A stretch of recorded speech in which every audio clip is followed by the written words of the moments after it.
Oi, eu sou o professor Magnum, sejam bem-vindos à Sala de Aula Invertida. Aqui a transformação começa antes da aula, mas a reação acontece em sala.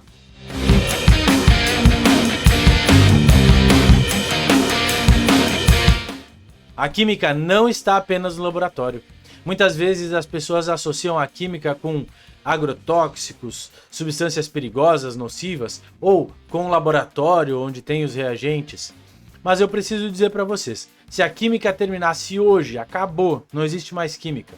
A gente não teria mais equipamentos eletrônicos, a gente não teria mais medicamentos, os processos de digestão parariam, na verdade toda a bioquímica do nosso corpo iria desaparecer. Mas é sobre isso que a gente vai falar um pouco hoje. O que então é a química? O que ela estuda? A química estuda a matéria. E o que é a matéria? A matéria é tudo aquilo que tem massa e ocupa lugar no espaço. Então tudo que a gente observa, que a gente interage, que ocupa lugar no espaço e que tem massa, é matéria.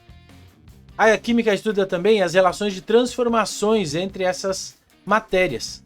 Então, o rearranjo entre os átomos, a forma como ele se dispõe na natureza, as transformações entre substâncias, é objeto de estudo da química. A energia gerada ou absorvida nesses processos também é matéria estudada pela química.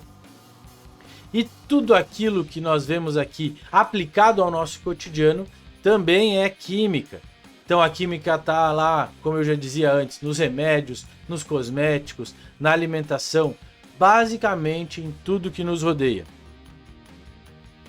Exemplos de transformações químicas trago aqui para vocês. Ferrugem. Se eu deixar uma barra de ferro exposta a intempéries, exposta ao ar, à água, vai acontecer o processo de ferrugem. Esse material vai enferrujar, vai sofrer uma reação de oxidação. A combustão, quando a gente pega qualquer material combustível, inflamável, gás de cozinha, gasolina, e a gente queima eles para liberar energia, estamos também falando de um processo de transformação química. A digestão, o alimento passa pelo nosso trato digestivo e as enzimas aceleram os processos de digestão. Então, um processo químico acontecendo desde a nossa saliva, passando pelo nosso estômago, o processo de digestão está acontecendo. Os plásticos, a síntese dos plásticos. Plásticos são feitos com derivados de petróleo. Então, esse derivado de petróleo precisa passar por um processo químico de síntese. Síntese de macromoléculas, de polímeros. Esse processo também é uma transformação química. A química está em tudo, eu já afirmei, mas será que é verdade? Vamos analisar aqui. Os alimentos, a fermentação que faz o pão crescer é uma transformação química. A gente tem açúcar se convertendo em álcool e gás carbônico. Esse gás carbônico é o que é produzido dentro da massa, é o que faz a massa ficar fofinha. Essas bolhas de ar que se formam lá dentro são gás carbônico, na verdade. Os perfumes, todo o processo para extrair as fragrâncias dos perfumes também é processo químico. Carro. O nosso carro é movido a combustão, ou boa parte deles ainda são movidos a combustão. Esse processo é um processo químico, queimar a gasolina e obter energia a partir dela. Essa energia é utilizada para fazer o motor girar. A fotossíntese nas plantas também é um processo químico. Ela utiliza a luz como fonte de energia para fazer a reação química e armazenar a energia na forma química, na forma de substâncias químicas. Como a ciência funciona? Quando a gente fala em método científico, a gente está falando de um método a ser seguido. Como é que funciona esse método? O primeiro passo do método científico é a observação. Então eu enxerguei um determinado fenômeno, vou observar. A partir da observação, eu crio hipóteses. Enxergo um fenômeno e aí vem a pergunta: o que justifica ele? Como é que esse fenômeno acontece? Essa é a minha hipótese. Posso, inclusive, produzir várias hipóteses para explicar um mesmo fenômeno. Mas o passo seguinte é testar. Então tem várias possibilidades, várias hipóteses que eu criei e eu vou analisar uma a uma, fazendo testes. Após esses testes, eu tenho a análise. Vou analisar os dados que eu coletei a partir desses testes. Uma vez feita a minha análise, eu posso então chegar a uma conclusão. E essa conclusão pode ser sim, eu estava certo, ou não, eu estava errado. E a minha hipótese não funciona, ok? Esse método ele é iterativo, ou seja, eu posso repetir e devo repetir ele tantas vezes quanto for necessário até chegar a uma conclusão mais assertiva. Um detalhe sobre o método científico é que ele não é opinião, ele é evidência, um método baseado em evidências.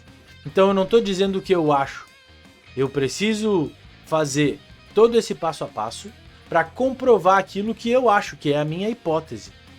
E tem um detalhe muito importante que eu gostaria de ressaltar sobre o método científico, que é o princípio da refutabilidade. Isso significa que nenhum conhecimento científico é totalmente absoluto. Em algum momento da nossa história, foi verdade, cientificamente falando, que a Terra era plana. É ou pelo menos o que a comunidade científica acreditava. Depois se descobriu que não, a Terra não é plana. Caso alguém ainda não soubesse disso, se isso for uma novidade para você, a Terra não é plana, ok? Mas o detalhe aqui é esse, a ciência é refutável. A gente sempre pode ter uma nova teoria para suplantar a anterior. Ciência e responsabilidade. Nós na química produzimos plásticos e materiais sintéticos através das nossas reações, mas também nós somos responsáveis por reciclar, e aí a gente está falando de tecnologia de reaproveitamento, e também preservar o meio ambiente. A gente não pode simplesmente ficar extraindo matéria-prima da natureza sem responsabilidade. Isso é muito importante. Ciência e responsabilidade precisam caminhar juntas, ok? E é por isso, por exemplo, que nós temos o nosso projeto de arrecadação de tampinhas. Essas tampinhas que serão recicladas e comercializadas também.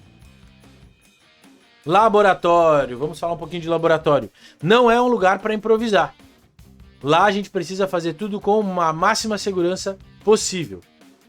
O que a gente pode usar para melhorar a nossa segurança? Por exemplo, óculos de segurança, para evitar respingos nos olhos. Os olhos são uma parte sensível do nosso corpo, então a gente toma esse cuidado. O outro ponto aqui para a gente destacar, uso de jaleco ou roupas apropriadas. Calça comprida, calçado fechado, para evitar pingar na nossa pele algum reagente durante as nossas atividades de laboratório. As luvas também evitam o contato direto com substâncias, então a utilização de luvas pode também ser uma medida adequada de segurança. Cabelo preso, isso é muito importante. Para as meninas e também para os meninos que usam cabelo comprido, a gente precisa tomar esse cuidado. Se o cabelo encostar em algum reagente químico, a gente pode ter problemas.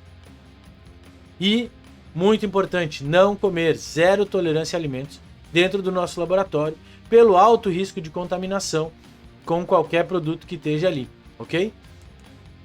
Regras de segurança essenciais. Segurança nunca é demais. Nunca prove substâncias no laboratório. Por mais óbvio que possa parecer, eu preciso chamar atenção para isso. Daqui a pouco o professor falou de um sal específico e a criatura decide testar para ver se todo sal é salgado. Não façam isso. Esse sal pode ser altamente tóxico, corrosivo e várias outras coisas podem acontecer nessa brincadeira, ok? Nunca cheirar diretamente. Use a mão para direcionar os vapores. Vou cheirar uma substância, não vou meter o narigão lá dentro do frasco. Como é que eu faço? Mantenho uma certa distância de mim e posso abanar suavemente, trazendo os vapores em direção ao meu nariz, tá? Aí eu trago um pouquinho só do vapor. Não misturar substâncias sem orientação do professor. Misturar reagentes sem saber o que vai acontecer pode ser extremamente perigoso. Lave sempre as mãos, evitando a contaminação através de reagentes químicos do laboratório. Se eu não lavar direito a mão, posso daqui a pouco coçar o olho, coçar a boca e ter problemas por conta disso. Não façam isso. Sempre lavar as mãos após manipular produtos químicos, ok? Coisas que não são uma boa ideia no laboratório, então, cheirar diretamente produtos químicos, ok? Esses vapores podem ser tóxicos. Brincar com fogo nunca é uma boa ideia, principalmente no laboratório. Misturar coisas só por curiosidade não é uma boa ideia. Tudo que nós vamos fazer no laboratório, a gente sabe o que vai acontecer, a gente tem uma previsão do que vai acontecer, ou pelo menos o professor já sabe o que esperar daquelas reações. Não se distraiam com o celular, nem para ver o TikTok do professor, nem para ver a videoaula no YouTube do professor, ok? A gente vai usar o celular no laboratório quando a gente vai fazendo experimentos? Sim, vamos, mas apenas para o relatório. Lembra? Google Forms para a gente preencher e esse vai ser o nosso relatório das práticas de laboratório. Agora, para finalizar nossa aula, tema de casa para vocês antes da aula. Pesquisem um exemplo, pesquisem não, analisem, vai, no dia a dia de vocês, um exemplo de transformação química, no dia a dia de vocês. Analisem a rotina de vocês e enxerguem lá uma transformação química, ok? Tragam também uma pergunta, uma dúvida que surgiu nessa apresentação ou em algum outro momento, tragam para a nossa aula para a gente conversar também. Gostaria que vocês analisassem as nossas regras de segurança para dizer qual delas vocês consideram mais importante, principalmente falando em aulas experimentais no laboratório, ok? Na próxima aula a gente se vê presencial. Tchau!